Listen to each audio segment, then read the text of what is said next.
창세기서 2장 24절입니다. 남자가 부모를 떠나 그의 아내와 합하여 둘이 한 몸을 이룰지로다. 25절입니다. 아담과 그 아내 두 사람이 벌거벗었으나 그 아내와 합하여 둘이 한 몸을 이루고 있기 때문에 부끄러우지 않아요.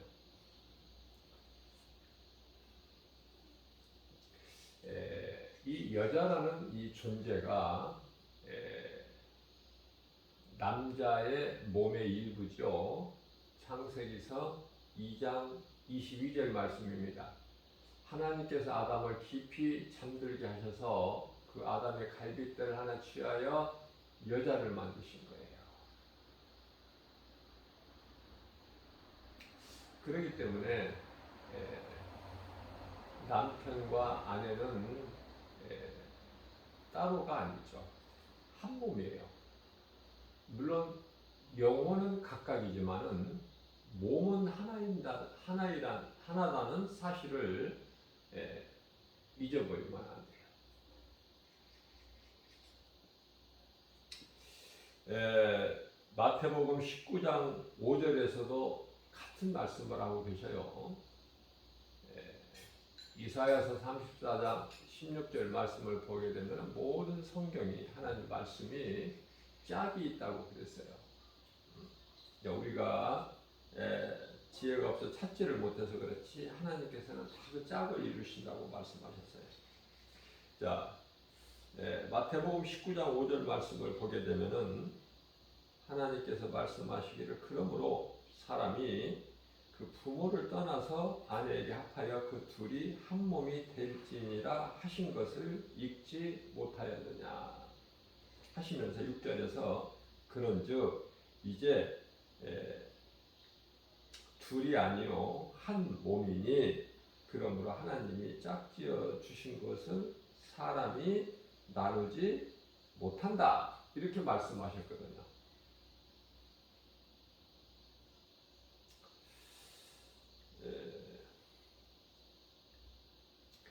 이러한 하나님의 창조의 질서를 깨뜨리고 여러 가지 환경과 형편과 처지로 못 살겠다. 우리는 함께 더는 못 살겠다. 참을 만큼 참았다. 성격이 안 맞는다. 하여튼 뭐 여러 가지 다 그 사정이 있고 이유가 있죠. 그러면서 그러한 것을 하나님 말씀보다 우선에 두고 사람의 생각으로 이혼을 해요.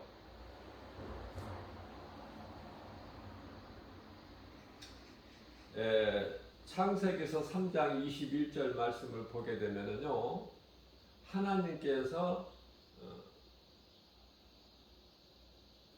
아담에게 하나님 말씀에 불순종하고 범죄한 아담에게만 가죽옷을 입혀주신 것이 아니라 여호와 하나님이 아담과 그 아내를 위하여 가죽옷을 지어 입히시니라 이렇게 말씀하고 계세요. 아담과 그 아내를 위하여. 이 가죽옷은 예수 그리스도시고요.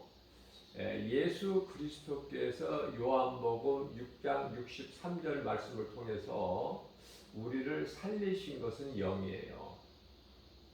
육체는요, 우리가 스스로 생명을 끊지 결단적인 선택을 하지 않아도 생명을 스스로 끊지 않아도 잠시 후에 죽게 되는 거예요. 누구나. 안 죽는 사람 있나요? 그런데요, 왜 극단적인 선택을 하고 생명을 스스로 끊습니까? 이게 끝인 줄 알고, 지금 이 상황이 끝인 줄 알고 자기 생각으로, 하나님의 뜻이 아니고 말씀이 아닌데 자기 생각으로 이게 끝이구나, 이게 내 인생의 끝이구나, 나는 아무 희망도 소망도 없구나. 그래서 자살률이 OECD 국가 중에서 부끄럽게도 우리나라가 1위 아닙니까?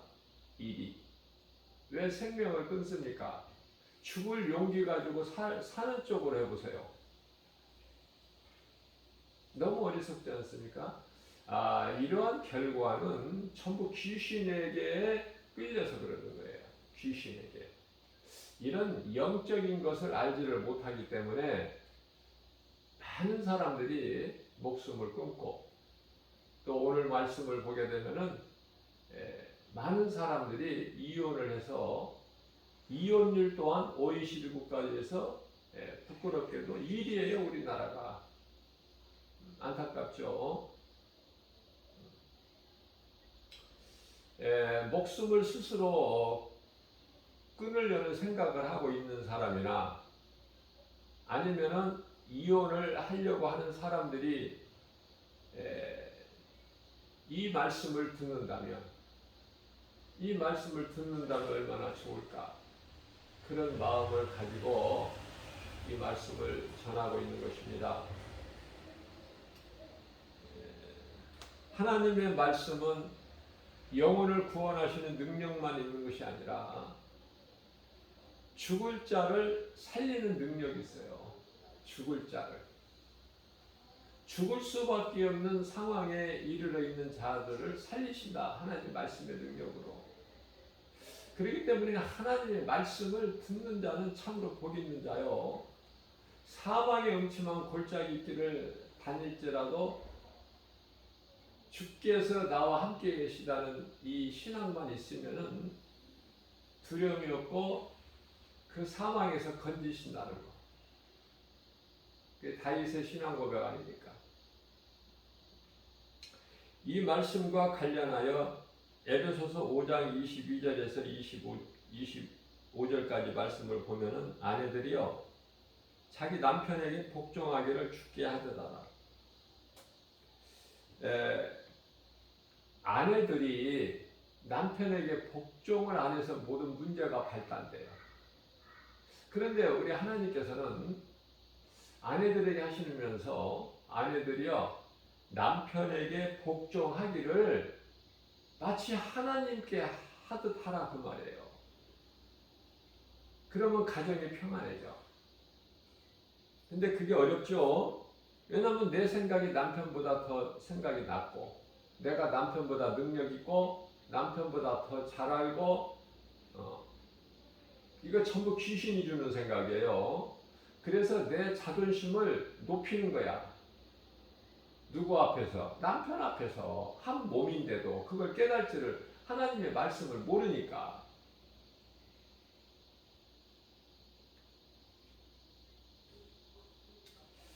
(23절입니다) 이는 남편이 이는 뭐예요?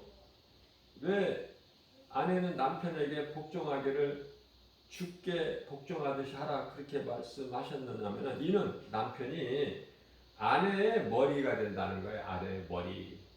아내의 머리는 뭡니까? 머리는 주인이에요. 주인을 뜻하는 거예요. 몸의 주인은 머리라니까. 그래서 우리 예수님은요 교회의 머리가 되시잖아요. 성도들은 교회를 이루는 지체들이고 예수님은 교회의 머리가 되시고 마태복음 12장 8절에 인자는 안식일의 주인이라. 그래서 남편이 아내의 머리됨이 그리스도께서 교회의 머리됨과 같음이니 그가 바로 몸의 구주, 주인이시라는 거예요. 24절입니다.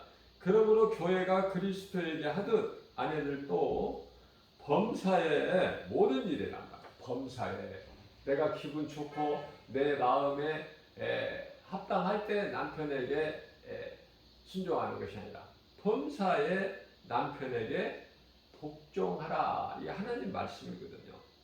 그리고 나서 25절에 가서 남편들아 아내 사랑하기를 그리스도께서 교회를 사랑하시고 그 교회를 위하여 자신을 주신 같이 하라. 예수님께서 교회를 얼마나 사랑하십니까? 그죠? 다시 말하면은 내가 나를 사랑한 것 같이 우리 예수님께서 교회를 사랑하시고 그 교회를 위하여 십자가에 달리셨잖아요. 로마서 5장 8절입니다.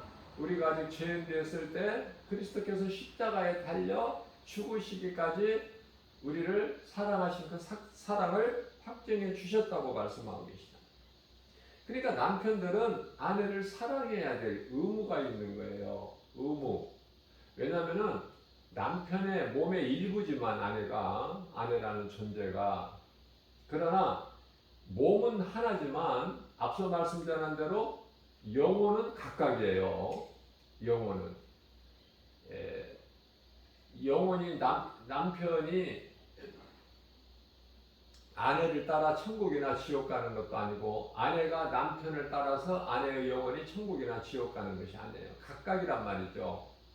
그러나 몸은 하나예요. 그래서 수많은 사람들이 이혼을 해서 살고 있지만은 어느 정도 이혼율이 높으냐? 결혼을 하면 결혼하는데 절반에 가깝게 3분의 1이 넘고 절반에 가깝게 이혼율이 높아요. 부끄럽지 않습니까? 세계적으로.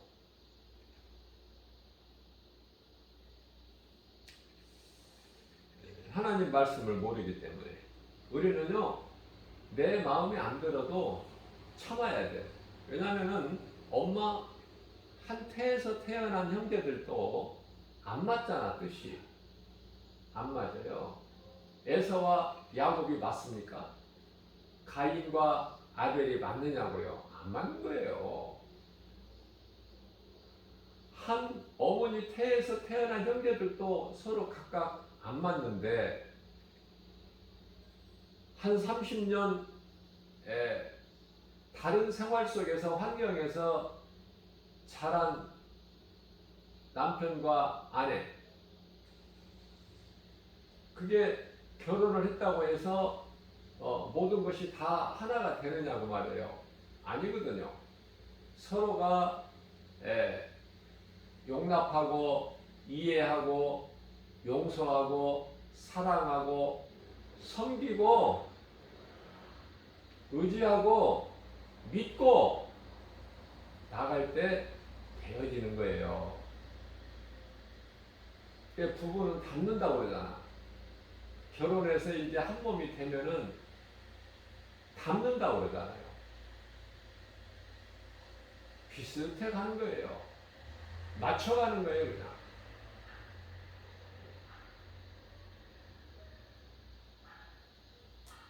그리고 여자들은 더 하나님께서 강조하시기를 교회에서 여자들은 잠잠하라.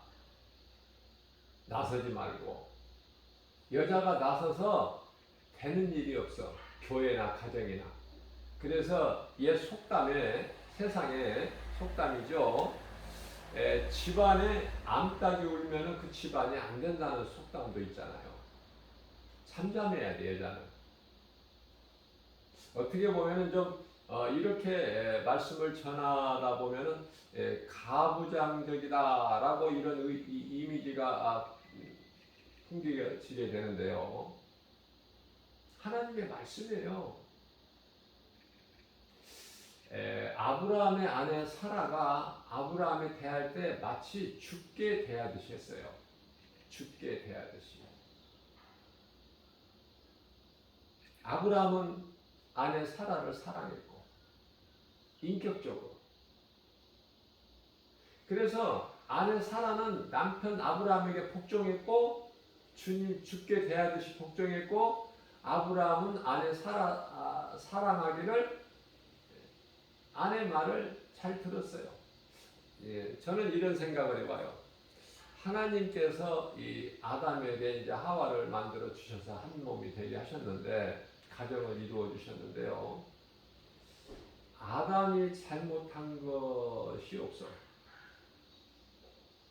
하와가 자기가 먹고 그것을 남편에게도 갖다 주매 그도 먹은지라. 아내가 주는데 어떻게 안 먹어? 그런데 하나님은 아담이 먹은 게 아니라 먼저 하와가 먹고 남편에게 갖다 줘서 먹게 했으니까 여자 죄가 더 큰 거야. 여자는 잠잠하라.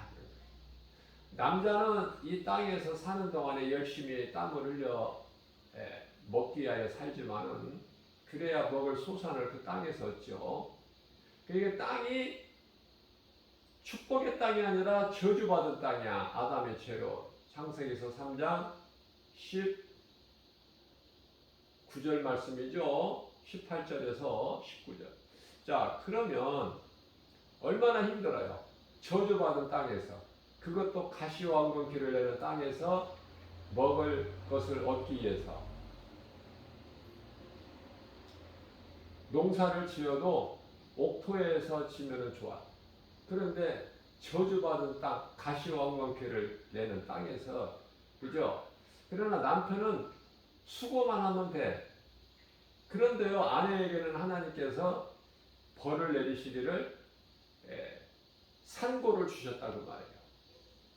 어린아이를 잉태해서 10개월 동안 몸에 담고 있어야 되고, 그죠? 한 몸으로 연결되어 있잖아. 탯줄이.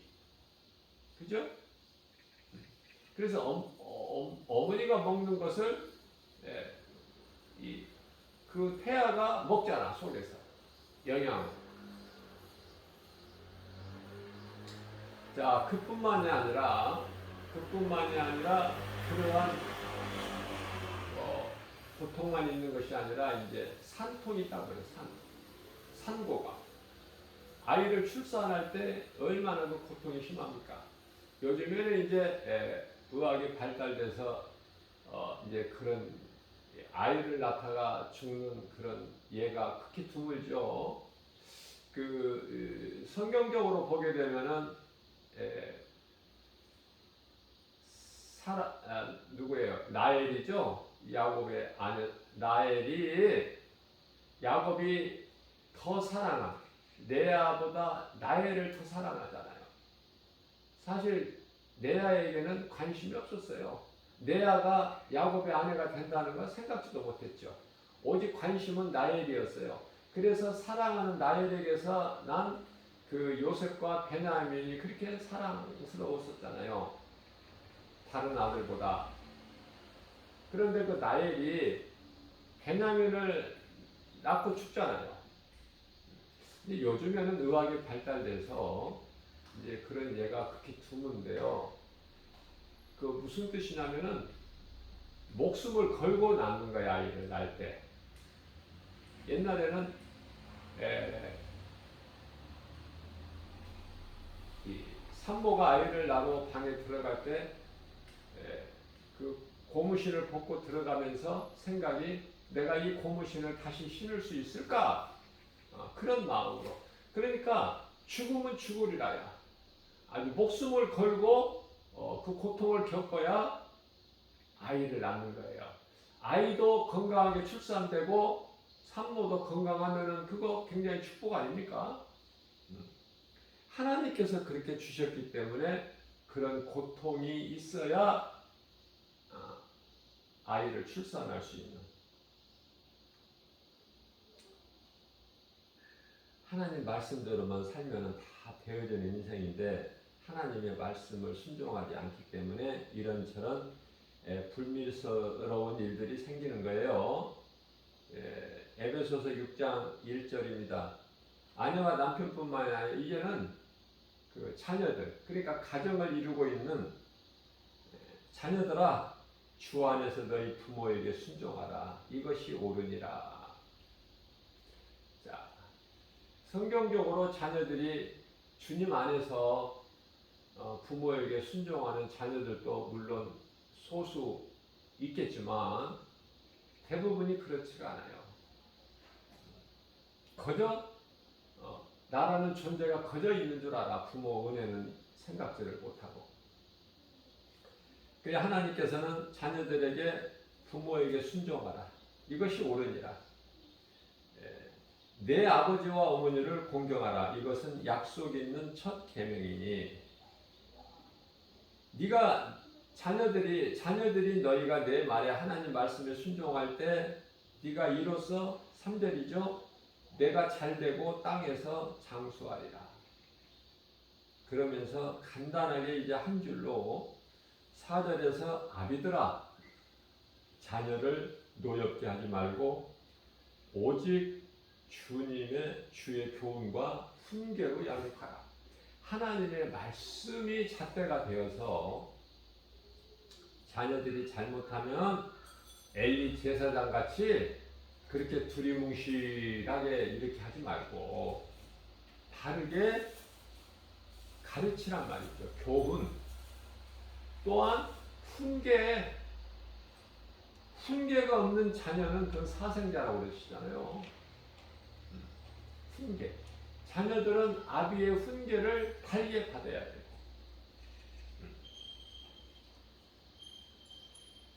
하나님께서 교회보다 가정을 먼저 주셨어요. 그러면 가정이 얼마만큼 소중하다는 걸 우리가 깨달을 수 있잖아요. 가정을 또는 가족을 소홀히 여기면 안 돼요. 내 생각을 내려놓고 하나님 앞에 기도하고 내 뜻을 주장하지 말고 나에게는 이런 어려움이 있을지라도 주님께 맡기고 하나님 말씀에 순종해서 행하면 모든 고난을 우리가 헤쳐나갈 수가 있는 거예요. 내 마음에 드는 사람만 내가 사랑하고 택한다면 과연 몇 사람이나 사랑할 수 있을 것 같아요. 우리 예수님께서 원수까지도 사랑하라 그 말씀에 순종해서 원수까지도 원수를 내가 갚지 말고 사랑으로 대하게 되면은 되어지는 인생 아닙니까? 원수가 친구로 변화되는 거 아니냐고 말이에요. 하나님의 말씀 들어서 손해날 것이 하나도 없어요. 앞서 말씀드린 대로 죽을 인생이 살아나 죽을 수밖에 없는 환경에서 살게 된다 그 말이에요. 하나님의 방법으로 하나님이 살리셔요. 그렇기 때문에 하나님의 말씀을 믿고 순종하는 것이 얼마나 이게 복인지 몰라요. 그래서 우리는 복받을 짓을 해야 된다. 복받을 짓을 안 하면서 복받기를 원하면 안 되죠. 그거는 앞뒤가 안 맞잖아. 그래서 이렇게 보면은 되어지는 인생을 사는 사람이 있고 안 되는 인생을 사는 사람이 있어요. 안 되는 인생을 살면서 안 될 수밖에 없는 인생이 안 된다 이렇게 원망하고 불평하는 것을 많이 보게 됩니다. 오늘날 이혼율이 결혼하는 것의 절반에 가까이 이르고 있어요. 심각하지 않습니까? 부모는 자녀를 하나님 말씀으로 양육하고 자녀는 주 안에서 부모를 공경해. 이런 말씀들이 남편과 아내의 관계, 부모와 자녀들과의 관계, 하나님께서 창조하신 그 질서의 목적대로만 살면 되는데 그 목적대로 살지를 못하고 다 빗나가 버리죠. 그게 다 죄의 송거예요. 남편과 아내가 내 마음에 안 든다, 나하고는 안 맞는다 해서 갈라서게 되면은 그러면 내 마음에 맞는다고 내 생각으로 결정해서 판단하고 다른 사람하고 또 다시 결합을 한다, 재혼을 한다. 그러면 평안하느냐 그 말이에요. 성경에서 요한복음 4장 수가 사마리아 땅에 사마리아의 그 수가 동네 우물가에서 예수님을 만난 부도덕한 여자가 남편 5번이나 바꿨잖아. 5번이나. 그러면 지금 6번째 사는 남자하고는 만족하냐고 말이에요. 만족하지가 않아. 잘 깨달아야 돼요. 하나님께서 만족을 안 주셨구나. 내가 10번을 바꿔도 만족이 없구나. 내 마음에 안 들더라도 부족하더라도 나에게 주신 남편이나 아내를 잘 사랑하고 섬기면은 모든 것이 다 되어져 가는 거예요. 그 고난을 참고 견디고 믿음으로 나아가게 되면은 모든 문제가 해결되잖아요. 우리 예수님이 모든 문제 해결되시기 때문에. 자녀들도 그래서 자녀들이 복 있는 자녀들은 부모가 예수를 믿어야 돼. 그래야 그 부모가 자녀들을 어려서부터 말씀으로 양육할 수가 있기 때문에. 그래서 하나님 말씀으로 부모는 자녀들을 하나님 말씀으로 양육하고 자녀는 주 안에서 부모를 공경해야 된다. 이게 하나님의 창조의 질서. 자, 짐승들도 하지 않는 서로 죽이는 일까지 자행하고 있어요. 요즘에는 이제 예수님 오실 때가 되니까 부모가 자기 남 자식을 죽이질 않나, 자식이 노부모를 죽이지를 않나. 짐승도 그런 짓을 안 하는데, 이것은 이제 마지막 때에 지금 정점에 와 있다는 것을 우리가 알 수 있는 거예요. 사랑이 식어져 버린 거예요, 이제. 이러한 모든 가증하고 더러운 이런 모든 이런 문제들이 사람이 하나님을 떠난 그 죄에서 시작된 거예요. 죄에서. 이 죄 문제를 우리가 해결할 수 없는 죄 문제를 해결해 주시라고 예수님 오셨잖아요. 이 땅에 2000년 전에. 이 마귀 때문에, 그러니까 마귀를 멸하시고 우리를 구원하시기 위해서 예수님이 이 땅에 오셨다. 이 진리를 아는 자는요, 삶이 변화되고 이런 더러운 것에 매이지를 않아요. 고린도전서 7장 1절 말씀을 보게 되면요, 하나님께서 남자는 여자를 가까이 하지 않는 것이 좋다. 또 이 마지막 때를 사는 우리에게 주신 하나님의 말씀은 혼자 사는 것이 좋다. 혼자. 다시 말하면은 결혼하지 않는 것이 좋다는 거예요. 남자는 장가를 안 가고 여자는 시집을 안 가고. 그러면 자녀를 안 낳게 되고.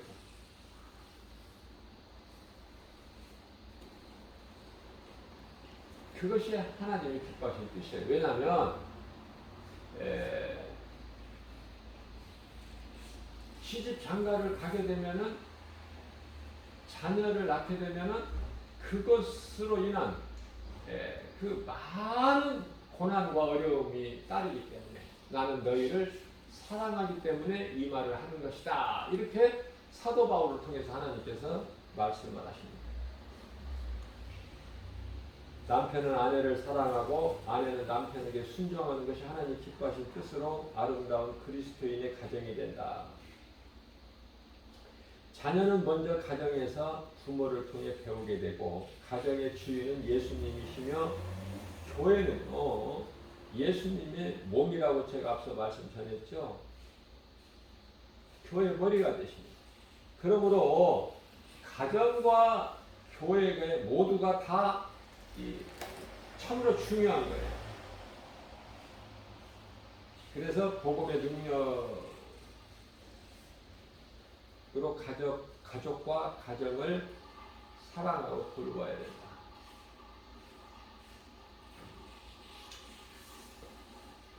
잠언서 23장 25절 말씀을 보게 되면은 내 부모를 즐겁게 하며 너를 낳은 어미를 기쁘게 하라. 내 부모를 즐겁게 하며 너를 낳은 어미를 기쁘게 하라. 자녀들은.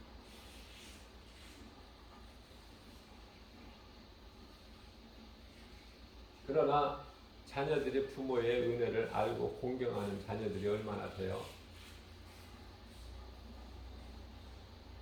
자녀들이 아무리 부모를 공경한다고 해도 부모 은혜를 갚을 수 있나요? 부모가 그 은혜, 그 값을, 대가를 받기 위해서 자녀를 낳아서 기르는 부모는 없어요. 그건 부모된 의무예요. 하나님이 주신. 짐승도 새끼를 낳으면은 자랄 수 있도록 기르잖아요. 양육하잖아요. 짐승의 방법으로. 저마다. 잠언서 1장 7절입니다. 여호와를 경외하는 것이 지식의 근본이거늘 미련한 자는 지혜와 훈계를 멸시하느니라. 8절입니다. 내 아들아 내 아비의 훈계를 들으며 내 어미의 법을 떠나지 말라.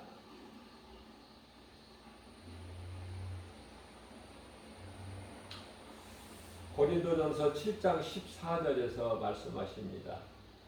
믿지 아니하는 남편이 아내로 말미암아 거룩하게 되고 믿지 아니하는 아내가 남편으로 말미암아 거룩하게 되나니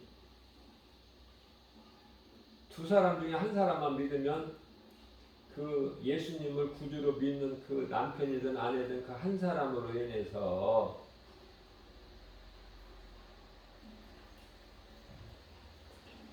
거룩하게 된다는 거예요. 이런 복이 어디 있습니까?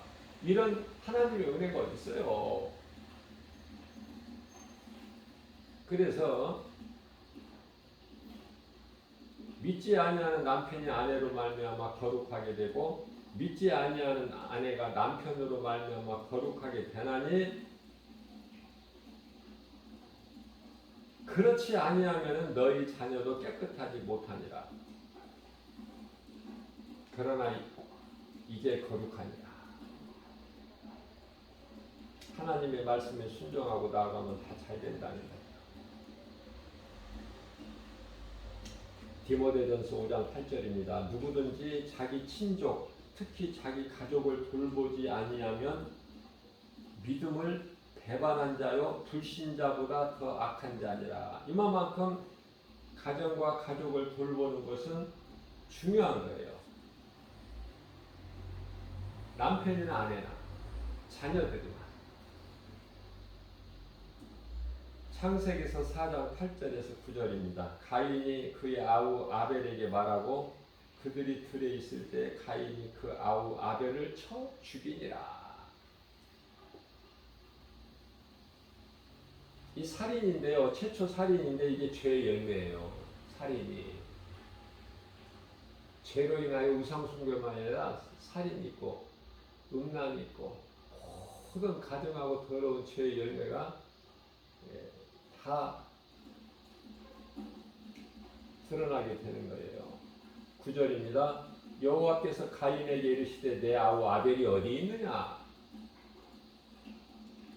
가인이 아벨을 돌로 쳐 죽여서 그 아벨의 핏소리가 하나님께 들렸거든요. 하나님은 다 아시는데 전지전능하신 분이시기 때문에. 그래서 내 아우가 어디에 있느냐? 내 아우 아벨이 어디에 있느냐 물어보실 때 모릅니다. 내가 아우를 아벨을 지키는 자입니까? 내가 아벨을 따라다니라도 하는 자입니까? 내가 관리자입니까? 모릅니다. 나는 아벨 어디 있는지. 이러한 거짓말이 죄로 인하여 그 아비가 거짓이기 때문에 그래요. 마귀.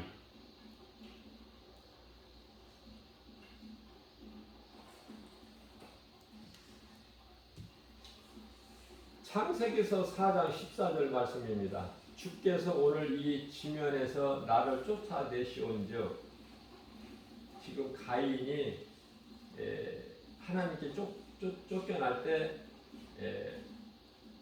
고백한 거예요. 주께서 오늘 이 지면에서 나를 쫓아내시온즉 내가 주의 낯을 배웁지 못하리니 내가 이제 땅에서 피하며 유리하는 자가 될지라. 그런 나를 이제 만나는 자마다 나를 죽이겠나이다. 그래요. 두려워하죠. 두려움이 죄에서 와요. 두려운 마음은 디모데후서 1장 7절에서 하나님께로부터 온 것이 아니라고 그랬죠. 죄에서 온 거예요. 마귀로 인하여. 창세기서 3장 10절입니다. 이르되 내가 동산에서 하나님의 소리를 듣고 내가 벗었으므로 두려워하여 숨었나이다. 무슨 말씀이에요 이게? 가인은 죄로 하나님을 떠나는 것에 대한 두려움이 컸어요. 그걸 말씀을 통해서 우리가 알 수 있잖아요. 왜냐하면 사람이라면은 지금 자신 외에는 다른 사람이 없어요, 아무도. 그죠? 가인과 아벨이 있는데 아담과 하와의 아들이 가인과 아벨인데 가인이 아벨을 돌로 쳐 죽였고 그 가인이 이제 하나님께 쫓겨날 때 누가 있어? 아무도 없는데도 두려운 거야, 모든 것이. 죽을 것만 같은 두려움이 몰려오는 거예요. 자, 그래서 가인은 자신 외에 다른 사람은 아무도 없음에도 불구하고 모든 것이 두려운 것이다. 사람만이 아니라 모든 생물까지도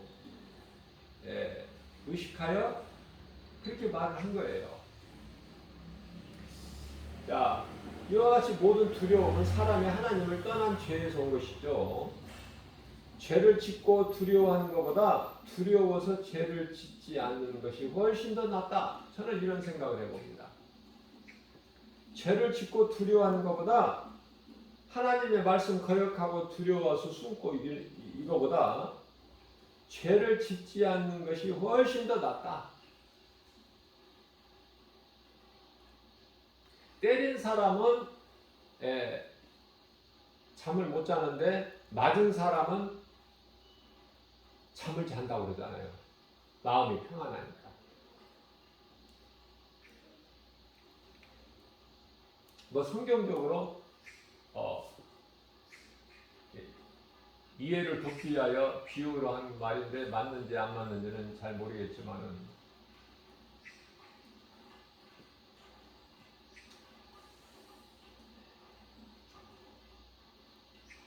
가인은 하나님께 영영 돌아오지를 않았어요.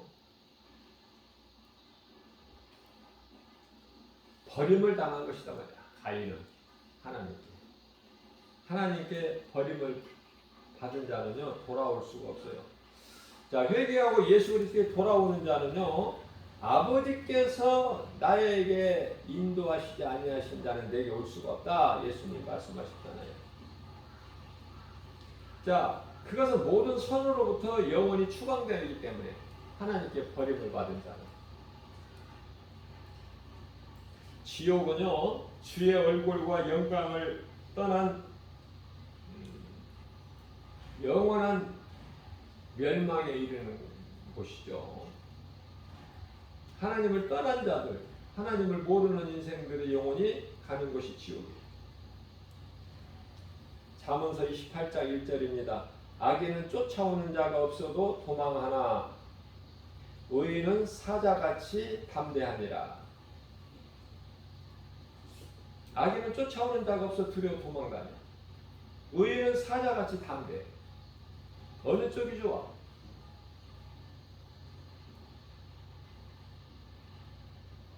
죄로 인하여 창세기에서 6장 1절 말씀을 보면 사람이 땅 위에 번성하기 시작할 때 그들에게서 딸들이 나니 하나님의 아들들이 사람의 딸들의 아름다움을 보고 자기들이 좋아하는 모든 여자를 아내로 삼는다.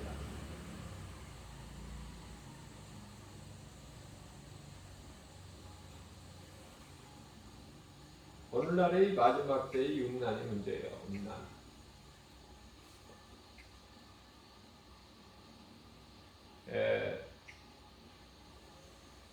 남녀 차별 금지법 이게 법으로 통과되고 안 돼. 이미 통과된 나라들도 있고 아직 지금 이제 통과 아직 안 된 나라들도 있고 하지만은 세계적으로 볼 때 남녀 차별 금지법보다 더 중요한 것이 있으니 그게 종교 차별 금지법. 종교에는 다 똑같다, 차별이 없다. 이게 더 심각하고 더 무섭는 거예요, 이게. 남녀 차별, 아니, 교회 차별, 종교죠. 교회가 아니라. 종교 차별 금지법이 이제 법으로 통과가 되면은요, 이제 전도도 못해요. 구원이 오직 예수 그리스도께만 있다. 이 복음의 메시지를 못 전해. 그러면 이제 잡혀가니까. 이제 그런 시대가 와요, 앞으로. 모든 것이 하나님 때예요. 그러니까 모든 면에서 아주 이제 악할 대로 악해져야 돼. 그래서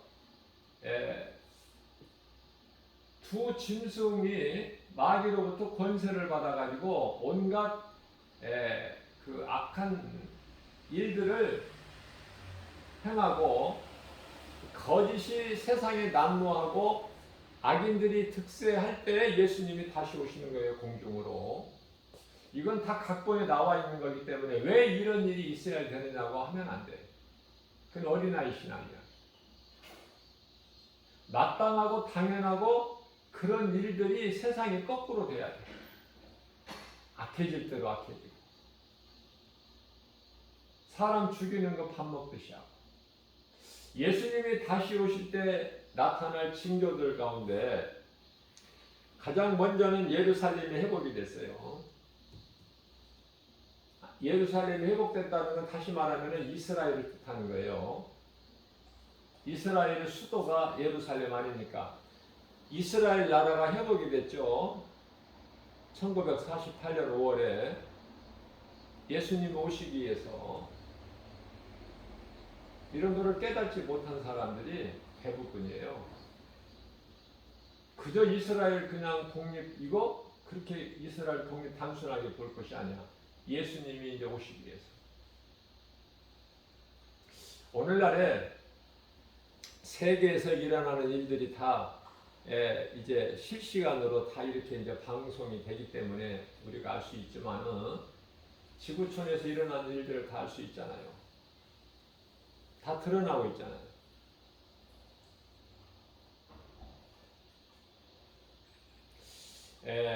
며칠 전에 그 IT에서 강도 7.2도인가요?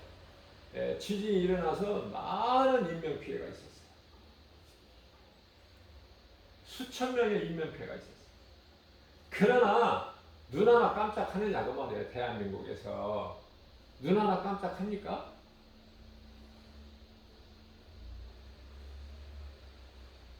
지금 아프가니스탄에서 이제 그동안에 한 20년 동안 미국에서 그들을 정말 그 자유와 독립을 위해서 천문학적인 물자를 투자해가면서 또 많은 미군 병사가 죽었죠. 그곳에서. 그런 피해를 감수하면서도 그들을 보호했는데 해도 안 되니까 이제 철수해버린 거야. 그래서 이 탈레반이 승리한 것이죠. 탈레반은 아주 극단적인 이슬람주의자 아닙니까? 그래서 그 탈레반을 반대하는 그 시민들이 지금 불안에 떨고 있잖아요. 자유가 그만큼 소중한 거예요. 자유가. 무슨 말씀이냐면 악인이 득세한다니까. 악이 이긴다니까. 교회를 이기고 성도들을 이기고. 그게 이상한 일이 아니라 예수님이 오실 때가 됐으니까 이제 이런 일이 있고 이런 일뿐만 아니라 더 이제 큰 일들이 생겨요. 더. 공산주의자들이 그렇게 하고 싶어서 하는 것이 아니라 북한의 김정은이가 그렇게 하기를 좋아해서 하고 싶어서 하는 것이 아니라 각본에 하나님의 감독자 되신 하나님의 각본에 있기 때문에 그렇게 할 수밖에 없어요. 그래서 그렇게 하는 거예요. 미워할 것이 없어요. 하나님이 하시기 때문에. 하나님이 하시는 것을 우리 사람의 힘으로 어떻게 무엇을 어떻게 바꿉니까?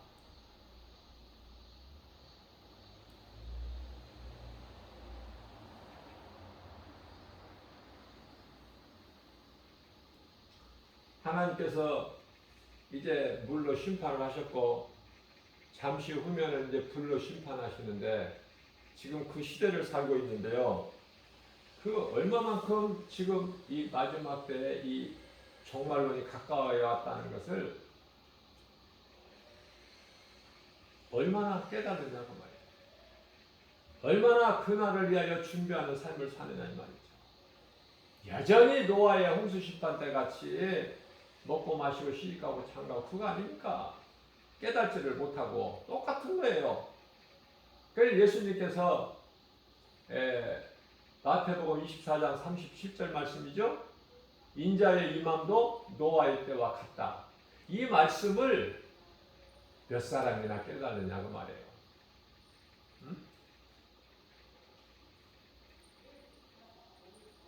저는 오늘 이 말씀을 전하면서 특히 가정의 소중함, 가족들, 또 남편과 아내의 그 존재, 정체성, 이 악한 시대를 살고 있는데 정말 목숨을 스스로 끊으려고 극단적인 선택을 생각을 하고 있는 사람들, 또 이런저런 형편과 사정으로 인해서 갈라서기를 결단하는 남편, 아내든 자들에게 그들이 이 말씀을 듣는다면 사는 거 아닙니까?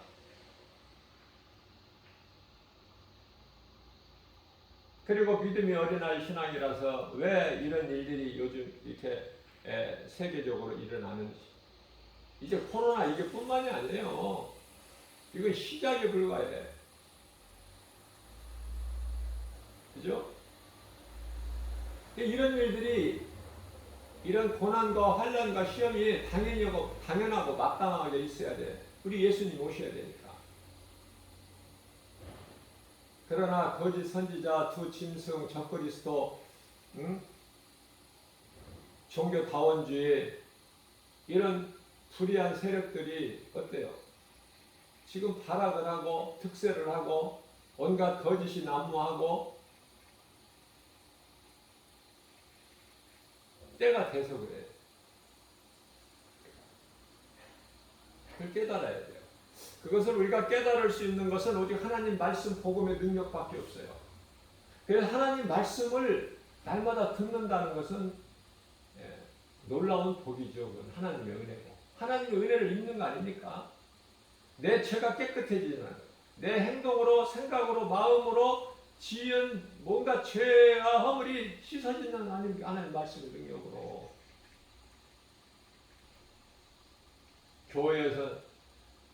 교회 건물에 나와서 예배를, 주일 예배 일주일에 한 번 드리지만은 예수님을 잊어버리고 살다가 일주일에 한 번만 예배를 드리는 것이 아니라 우리의 삶 속에서 예수님을 늘 마음에 말씀 묵상하면서, 그죠? 찬송하면서 기도하면서 잠깐만이라도 하나님을 내 마음에서 떠나지 않게, 잊어버리지 않게, 내 생명 대신 나를 구원하신 예수님을 늘 생각하고 사랑하고 섬기고 의지하고 그 믿음 가지고, 그래야 내가 실족되지 않고 끝까지 이길 수 있는 거 아닙니까? 오늘 또 우리에게 주신 말씀, 연약한 우리에게 주시는 여러 가지 우리가 믿음으로 산다 하면서도 눈에 보이는 세상 여러 가지 환경으로 인하여 낙심하고 포기하고 싶을 때, 주저앉고 싶을 때, 엘리야도 주저앉았는데, 능력의 엘리야도 주저앉았는데 우리가 뭐 그렇게 대단하다고 환경을 이길 수 있어요? 날마다 말씀 붙잡고 나가야 돼요. 순간마다. 그래야 내가 살 수 있는 힘을 얻어요. 또 위로를 받고, 하나님의 말씀으로. 세상의 소리는 전부 사기꾼이고 도둑놈이니까 믿을 것이 없고 오직 하나님 말씀 믿음으로만 나갈 때 내가 오늘 또 넘어지지 않고, 넘어지다가도 다시 툴툴 털고 일어나는 그러한 능력의 말씀 붙잡고 광야 같은 인생길에 예수의 이름으로 승리하고 나가는 저와 여러분들 되시기를 주님의 이름으로 축복합니다.